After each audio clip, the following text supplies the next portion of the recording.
आमच्या समाजाचे आणि जवळजवळ म्हणजे त्यांच्याकडे खरं डिपार्टमेंट पुण्याचं कामच आहे. ओमप्रकाश शेटे साहेब मुख्यमंत्री साहेबांनी गरीब रुग्णांना जी मदत होती ती मदत ती बऱ्यापैकी त्यांनी आतापर्यंत केली.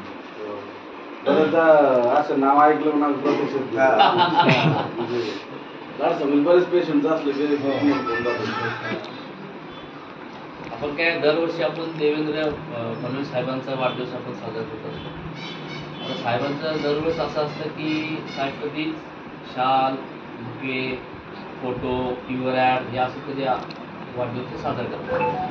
त्यांचं एकच उद्दिष्ट असतं की आपल्या वाढदिवसानिमित्त जर कार्य करतो कुठे जर काम करत असेल तर त्याची सेवा कार्य केले पाहिजे. तर आपण त्याच याच्या अनुषंगाने आपण 5 वर्षापासून आपण विविध समाजकार्य आपण करतो. म्हणजे त्याच्यामध्ये आपण विद्यार्थ्यांना असेल त्यानंतर आपण सुरुवात आपण अशी करायची पहिल्या आपण की इंदोरीकर महाराजांचं कीर्तन ठेवायचो. त्या कीर्तनापासून आपण सुरुवात करायचो. आपण हा 1 ते 1.5 महिना हा कार्यक्रम आपण असाच सेवाकार्य आपण प्रत्येक दिवशी आपण सुरू करत असतो. नवीन अनाथ मुलं असतील त्यांना काय मदत असेल किंवा अनाथ मुलांना एखादं अनाथ मुलं काय कुठं जात नाही बाहेर व त्यांना कुठं पिक्चरला घेऊन जाणं, एखाद्या 5 स्टार हॉटेलमध्ये जेवण करून खाऊ घालणं, त्यांना काही जसं शाळेच्या काही वस्तू असतात ते घेऊ शकत नाही त्या शाळेच्या वस्तू देणं असेल. म्हणजे एक वर्षी आपण इंदोरीकर महाराजांचे त्यांची एक आश्रमशाळा आहे तिथं ते अनाथ पोरांना ते सांभाळतात. तर 54 विद्यार्थ्यांना पण आपण त्यांची दत्तक घेतलेली. त्याचं आपलं जिल्हा परिषद असतं आपल्या संभाजीनगरच्या औरंगाबादची, त्या जिल्हा परिषदमधून आपण त्यावेळेस त्यांना पत्र देऊन जिल्हा परिषदेच्या शिक्षणाधिकाऱ्याला पत्र देऊन त्यांच्याकडून एक 12 जे विद्यार्थी की जे खरोखर त्यांना गरज आहे आणि त्या विद्यार्थ्यांचं आपण ते शिक्षण घेऊ शकत नाही पण ते हुशार आहे अशाही विद्यार्थ्यांना आपण अशी मदत केली. मागच्या वर्षी आपण एक मेडिकल कॅम्प घेतला होता संभाजीनगरमध्ये. जो आपण मेडिकल कॅम्प घेतला संभाजीनगरमध्ये तो ना भूतो ना भविष्य तो मेडिकल कॅम्प महाराष्ट्रात कधीच तसा झाला. म्हणजे आपल्या 1000 टीम होत्या, एका टीममध्ये 5 लोक होते आणि आपला जो मेडिकल कॅम्प जो होता तो आपला पेपरलेस होता. म्हणजे आपण 3.5 लाख लोकांचं आपण स्क्रीनिंग केलं होतं. त्याच्यामध्ये आपले 2 वर्ल्ड रेकॉर्ड झाले त्या मेडिकल कॅम्पमध्ये. आणि पेपरलेस कॅम्प हे शिवराज सिंग चौहान जे आपण त्याच्यानंतर आपण पेपरलेस केलं. त्यामध्ये जवळपास आपण 4-4.5 हजार लोकांचं मोतीबिंदूचं ऑपरेशन केलं. जवळपास 10,000 आपण जवळ स्टिक वाटल्या त्यांना. जवळपास 5-5.5 हजार चष्मे वाटप केले. त्यामध्ये 3 पेशंट असे निघाले की त्यांना 16 कोटीचं इंजेक्शन लागतं. असे दुर्मिळ आजार आहे. जर्मनी कंपनीचीच इंजेक्शन तयार करते. 16 कोटीचे 3 इंजेक्शन. म्हणजे साहेबाच्या मदतीने त्या मुलाला आता पुढच्या महिन्यामध्ये ती मदत मिळून एक मुलाला 16 कोटीचं इंजेक्शनची सुद्धा मदत होती. म्हणजे आणि यामध्ये मग बरेचसे काही पेशंट असे होते की त्यांना कोणत्याही शासकीय योजनेत तो बसत नव्हता. मग तो आपण धर्मादायामध्ये त्यांचे ऑपरेशन करून दिले. म्हणजे ज्याला कुणाला 2 लाख लागले, कुणाला 5 लाख लागले, कुणाला 10 लाख लागले. अशा सर्व पेशंट जेवढे आपल्या मेडिकल कॅम्पमध्ये ज्या लोकांनी सहभाग घेतला त्या सर्वांना आपण मदत करायचा आपण प्रयत्न केला आणि ती मदतही त्यांना झाली.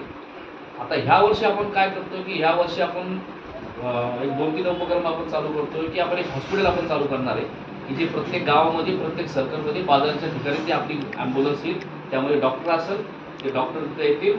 ज्या कुणाला आपल्या माध्यमातून ज्या पेशंट असतील त्यांना किंवा प्रायमरी चेकअप करायचं असेल, त्याचं BP असेल, त्याला ताप आली काय असेल, त्याचं शुगर चेक करायचं ते जागेवर त्याला ती ट्रीटमेंट त्याला मिळेल. पण त्याला काही जर काय आजार असेल त्याला की तो आजाराचं ट्रीटमेंट त्याला ऑपरेशन असेल, डोळ्याचं ऑपरेशन असेल, हार्टचं ऑपरेशन असेल, काय एखादं त्याला आणखी कोणतं सर्जरी करायची तर ही आपण शासनाच्या माध्यमातून सिग्मा हॉस्पिटलमध्ये करणार. आणि जे आपल्या गाडीमध्ये डॉक्टर असणार जे लोक येतात ते सगळे सिग्मा हॉस्पिटलमध्ये असतात. आणि जर समजा ते त्या शासनाच्या योजनेत जरी बसत नसेल तर आपण ते धर्मादायामध्ये बसून ते करण्याचा प्रयत्न करू. जरी ती त्या धर्मादायामध्ये सुद्धा जरी बसत नसेल तरी पण आपण आपल्याकडे पण आपण आहोत. आणखीन कुणी आपले मित्रपरिवार जे दाते आहात त्यांच्या माध्यमातून आपण त्यांना ट्रीटमेंट आपण देणार आहोत. असे कुणी तुमच्याकडे काही पेशंट असतील तर ते आम्हाला रेफर करा. तुम्हाला सगळं माहिती आहे, संतोष सगळं करतो. आता हे सगळं संतोषच बघतोय की ज्या काही पेशंटला काही मदत लागत असेल मग मुख्यमंत्री सहायता निधी असेल आणखी कोणत्या माध्यमातून असेल त्यांना सगळ्याला मदत करायचा प्रयत्न आपण करणार आहे. त्यानंतर आपण आता साईबाबा दर्शन सुरू केलेलं आहे. आता पहिल्या गुरुवारी म्हणजे ह्या जुलै महिन्याच्या दुसऱ्या गुरुवारी आपल्याकडं जवळपास 350 लोक गेले. या सोमवारी जवळपास 1300 लोक गेले. आणि परत आता मंगळवारी ना या मंगळवारी परत आपण चालू करतोय. म्हणजे सुरूच आहे आपलं ऑगस्टपर्यंत सुरू राहणार. जोपर्यंत आचारसंहिता लागत आहे तोपर्यंत आपलं दर्शन सुरू राहणार आहे. तर आपल्या भागामधून जे कुणी जाणारे लोक असतील त्यांनी त्यांचे नाव मोबाईल नंबर तुम्ही जमा करून आमच्याकडे पाठवा आणि आपण त्यांना काय गाडीची व्यवस्था करून आपण ती मोफत त्यांना साहित्य असेल ते आपण व्यवस्था करतो. त्यानंतर आपण आणखी एक उपक्रम आपण असा राबवतोय की जे आपल्या भागामध्ये ज्या महिला असतील की ज्यांना रोजगाराची गरज आहे, असे पण तुम्ही महिलांची आमच्या आत्महत्या केली असेल, त्यांचं परिवार एखादा माणूस एखादी महिला आपल्याकडे द्या, किंवा एखादं कोणी कुटुंब असेल त्याच्या घरात कोणी शहीद झालंय असं पण तुम्ही द्या. आणि काही महिला ज्या आहे आपल्याकडे म्हणजे सगळ्या समाजाच्या ज्यांना गरज आहे आणि ते करू शकतात त्यांना पण त्यांचे पण नाव आमच्याकडे तुम्ही रिकमेंडेशन करा. आपण तो कार्यक्रम मोठा कार्यक्रम आपण घेणार आहे.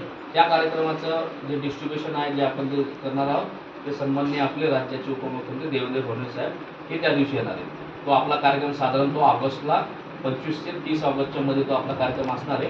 तर आपण जेवढे लाभार्थी तुम्हाला देता येईल म्हणजे जेवढे आपल्या विचाराचे असतील आणि त्यांना ज्यांना गरज आहे असे सगळे लोकांची तुम्ही नाव माझ्याकडे देण्याचं द्या. त्यांना आपण सगळ्याला आपण शिलाई मशीन देण्याचा प्रयत्न करणार आहोत. यामध्ये आपण एक स्ट्रक्चर आपण तयार करत आहोत की आपल्या महाराष्ट्रामध्ये प्लास्टिक बंदी आहे. आता कसं आहे की म्हणजे कापडाच्या साड्याच्या पिशव्या आता तयार करतो, मग त्याचं प्रशिक्षण देणं म्हणा आपण, मग त्याच्यासाठी खाली टीम लागणार आपल्याला किंवा मार्केटिंगसाठी. मग त्या मार्केटिंगसाठी कोण घेतलं पाहिजे, तर आपल्याच भागातले आपल्याच विभागातले लोक जे युवक आहेत ते युवक आपण घेतले पाहिजे. त्यांना त्यातून रोजगार मिळेल, जी महिला काम करून तिला रोजगार मिळेल असं एक आपण स्ट्रक्चर तयार करतो. पहिल्या टप्प्यामध्ये आपण शिलाई मशीन वाटप करणार, दुसऱ्या टप्प्यामध्ये त्यांना प्रशिक्षण देणार, तिसऱ्या टप्प्यामध्ये आपण रोजगार द्यायचा पण प्रयत्न करणार. हे सगळं आपलं असं सगळं आहे नियोजन केलेलं. ह्या नियोजनामध्ये तुम्हाला सर्वांना माझी विनंती आहे की तुम्ही यामध्ये सहभाग घ्या आणि तुमच्याकडे जेवढे काही लाभार्थी असतील, जेवढ्या काही लोकांना याच्यात आपल्या जो काही आपण सामाजिक कार्य करतो त्यामध्ये सहभाग घ्यायचा असेल त्यांनी सर्वांनी ते नाव माझ्याकडे द्यावं ही तुम्हाला विनंती.